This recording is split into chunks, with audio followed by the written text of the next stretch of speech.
Presidente, ben arrivato. Grazie, Ben arrivato. piacere essere qui. Una grande emozione, un grande messaggio. La Fenice è un gioiello nazionale. Signor... Buonasera. Ciao Presidente. Bene, Buonasera. Ciao.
Il direttore d'orchestra, il regista. Salve, grazie. Ci siamo visti una volta al Circo Massimo quando abbiamo fatto Rigoletto, che c'era la pandemia. Bene, fa piacere, fa piacere. Il maestro del coro della Fenice, Alfonso Caiani. Hoffman, il protagonista. Complimenti. Grazie mille, la ringrazio tantissimo. Lui è il diavolo. Sì. Ha fatto questo.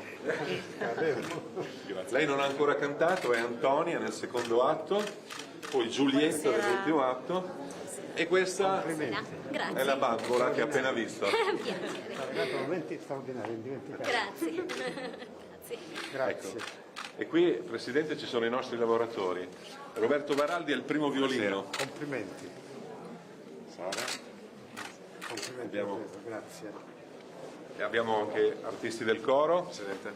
E artista del coro è una maschera. Questa è la delegazione dei nostri lavoratori. Un ringraziamento a tutti. Molto giovani forse. Sì, sono tutti molto giovani. Sono tutti molto giovani. Possiamo fare una foto di gruppo con loro. Secondo il tempo straordinario. Grazie davvero. Grazie. È un regalo che fate a tutti i presenti. Grazie. Grazie.